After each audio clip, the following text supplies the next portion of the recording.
Good morning. It's Wednesday, December 31st. I'm Will Puckett. We're glad you're here. Thanks for joining us, too, for Catch Up Quick on the last day of 2025. We begin with the Blount County Sheriff's Office. They've announced the funeral arrangements for Deputy Justin Mowry, who was killed in a crash while on duty Sunday. This coming Sunday, there will be a receiving of friends from 2 to 4 at Concord First Baptist Church on Kingston Pike. Deputy Mowry's funeral will take place after that. Everyone is welcome to attend. The next day, he'll be laid to rest at Barry Highland Cemetery at 3 o'clock. Now, deputies are still asking for your help in identifying this motorcycle rider who they believe may have information about the crash. This is dashcam video from a deputy who was responding at the time. It shows the driver going through a field on Lane Drive heading towards Highway 321 West. If you have any information that could help, call the Blount County Sheriff's Office.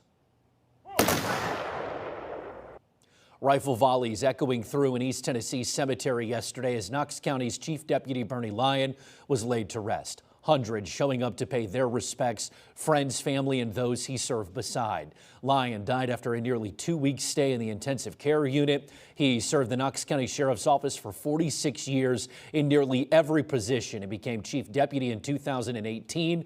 Deputy Lyon was also running for sheriff in 2026. Well, Newmarket firefighters were called to an early morning house fire when crews arrived just after 2 this morning. The fire had already burned through the roof, they say. A few different fire crews helped out. Officials say no one was injured, but one cat did not make it through that fire.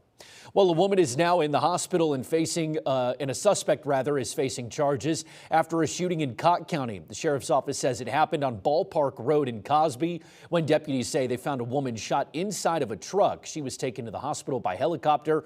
Friday, officers now charged Austin Bryant with aggravated assault and illegally owning a weapon. Police are releasing new details into a weekend stabbing. 2 men now facing charges after they say a fight broke out at Cat Daddy's Market in Tazewell. Officers arrived. They found Cody Henderson had been stabbed. He was flown to UT Medical Center. They say suspects led them down a chase through Union County all the way to the Knox County line. One of the bikes crashing in a construction zone. That rider was taken to UT Medical Center also. Patrick Troy Warren and Christopher Hughes now facing several charges, including aggravated assault. Police say they were both wearing Pagan Motorcycle Club gear as well. Well, 2026 is closing in fast, and with 2026 comes some new laws in Tennessee. One of the laws going on the books is Savannah's Law. It's named after Robertson County, Tennessee Sheriff's Deputy Savannah Puckett. The law creates the first public domestic violence offender registry. Puckett was shot and killed by her ex-boyfriend in her home 3 years ago. Offenders can stay on the registry between 2 and 20 years, depending on the number of convictions they have. Now, some other states are looking to follow suit with a petition in Kentucky to adopt a similar registry called Stephanie's Law. It would honor 31-year-old Stephanie Stacy, a Paducah woman killed in a domestic violence shooting earlier this month. At last check, that petition is now just over 5,000 signatures. Another major law change involves hemp and THC products in the volunteer state. Governor Bill Lee signing legislation that bans certain THCA products from being sold in the state. THCA is considered hemp-derived. Anything with more than 0.3% on a dry weight basis will become illegal. Parts of the law were set to take effect January 1st. Enforcement has been delayed until at least July of 2026. Now, several other new laws and changes going into effect are changes to the state's implied consent law when it comes to blood testing in DUI cases. Another bans people on SNAP from buying certain junk food items. There's also new protections for minors online. We have a full list of the new laws inside your WVLT News app. Your First Alert Forecast with meteorologist Kyle Granger. It's 10:34 now on this Wednesday morning, rolling right on into the end of 2025, and then we're going to say Happy New Year for 2026. We've got some lenticular clouds over the mountains of North Carolina. You see them there, Mount LeConte in the foreground, the clouds in the distance, and of course we've got the new Embassy Suites in Pigeon Forge that's now open. 33 in Knoxville right now to 32 in Townsend, Lansing. How about Oak Ridge? 36 for Rockwood, and knocking on the doorstep of the freezing mark start from Spring City to Inglewood. A few clouds passing through right along the Tennessee-Kentucky line, a few snowflakes flying around Harlan County. And that's why tonight I'm going to say not going to rule out the possibility of a few flakes for any one of us if you're out and about this evening. Might just add to the atmosphere. They'll be flying though because the winds will stay up as we go into the evening hours, 15 to 20 mile per hour gust. So from the 20s this morning, eventually the 30s at noon, topping out near 44 in Knoxville this afternoon to 46 Sevierville, 44 for Hartford. I'll take you down to some of your neighborhoods. 46 Loudon to Kingston to 48 in Spring City, 42 Crossville to Jamestown, 43 Deer Lodge, 44 in Huntsville, 44 in La Follette, 43 Williamsburg to 44 Middlesboro, 42 Rogersville, Dandridge is at 44 as well as Gatlinburg and 45 for Townsend. Throw the extra log on the fire tonight. Maybe you're watching from the comforts of home. Outside though, we'll be in the 40s right on through the 8 o'clock hour. Then overnight tonight, heading into the midnight hours, some of you are counting down in Gatlinburg, Pigeon Forge, Knoxville. It's going to be cold. Go ahead and plan ahead for that. We're at 39 at 8. If you're still hanging around at midnight, we're close to freezing, and we're going to be close to 30 by the time we wake up tomorrow morning across the area. So some upper 20s not out of the question with partly cloudy skies. For your Thursday, New Year's Day, you got your black-eyed peas soaking up so you can get them on in the crock pot tonight. From 10 o'clock in the morning at 39, having lunch close to 40, and topping out around 48 to 47 by that 2 to 5 o'clock hour. Friday's another cold day, but a little bit warmer for the start at 34 degrees.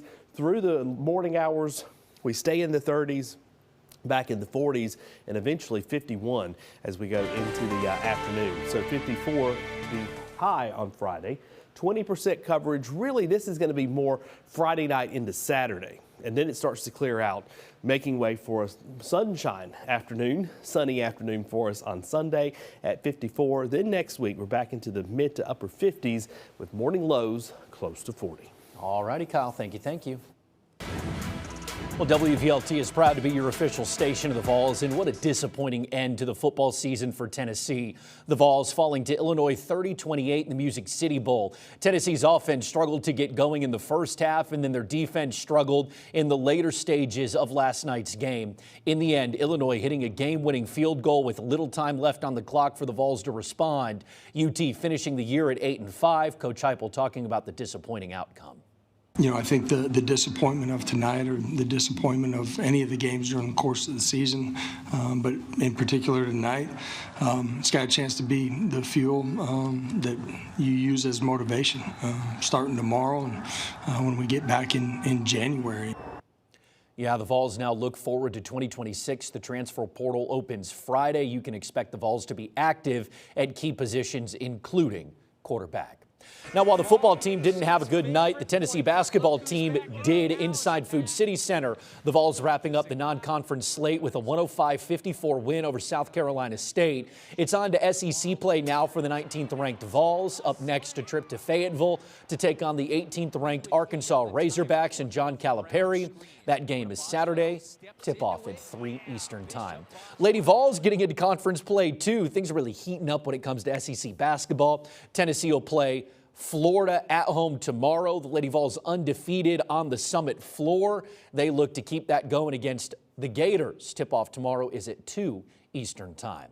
Well, right now, the University of Tennessee Medical Center is limiting visitation to try and prevent the spread of the flu. New CDC data on flu cases is showing high numbers in Tennessee and surrounding states. That CDC data is showing positive cases increased by 25% nationwide, with Tennessee in dark red, meaning that flu cases are very high. The Knox County Health Department is urging folks to be aware. Things like keep washing your hands, avoid large get-togethers, monitor symptoms, especially the timing of them. Prevention measures would be things like hand washing, avoiding those who are sick, covering your mouth when you're coughing and sneezing in the effort not to spread. And then, of course, the number one prevention is vaccination. The Knox County Health Department says roughly only about 40% of Tennessee adults have gotten this year's vaccine. Researchers are finding this year's vaccine not as effective because of a new strain that's popped up after the vaccines were already developed. Doctors say it's still the best way to avoid serious illness and death. Well, whooping cough cases are soaring in 2025. The U.S. seeing nearly 28,000 confirmed cases this year. It's the second year in a row to surpass 25,000 cases. It's a sign that fewer people are being vaccinated. The infection can be serious in babies. 1/3 of infants who get it will be hospitalized. Now, with 2025 ending tonight, it's important to stay safe on the roads, especially after those New Year's Eve parties tonight. After a holiday party, people might not realize how impaired they really are, and that can be dangerous for everyone. The police say it's important to know what a drunk driver looks like on the road to avoid being hit by one. When you're watching a vehicle, you know what normal looks like when people are driving in front of you. But when you see people swerving or going across the white line or the yellow line or making real wide turns or almost colliding with another vehicle when it comes time to stop at a stoplight, those are things that we look for that you can recognize too that this could be potentially be a problem. Now make sure you have a plan to get home, and if you're too impaired to drive, pick up a ride share like a Lyft or Uber. Well, across East Tennessee, there are plenty of places to ring in the new year. Knoxville is hosting an event at the Sun Sphere with live music starting at 9 and a ball drop at midnight. The city suggests bringing chairs to enjoy it all. No alcohol is allowed in Knoxville. In Oak Ridge, festivities start at 7. You can celebrate with live music and fireworks. And in true Secret City style, the city is dropping a giant atom instead of a ball to ring in the new year. That event is free to the public. You are asked to bring a lawn chair to that one, too. And in Gatlinburg, they're getting ready for New Year's Eve tonight. They'll be celebrating with a ball drop from the Space Needle. The night will be filled with music, a drone show, and fireworks at the end. The fun begins at 9:30. You're encouraged to get there early. Road closures start about an hour later at 10:30.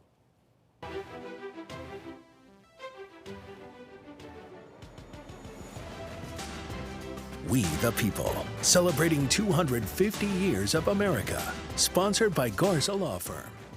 On December 31st, 1907, the first ever New York ball drop was organized. At the time, the owner of the New York Times, Adolph Ox, was the one who put it all together. The event has taken place every year since, except in 1942 and 1943. In those 2 years, during the height of World War II, revelers welcomed the new year with a minute of silence. And then during COVID that year, the New Year's ball drop saw a slightly or nearly empty Times Square. The founder of the New York Times actually spent time here in Knoxville, so might have played a little bit of a role in the ball drop in Times Square. Cool stuff. Little history lesson for you on this last day of 2025.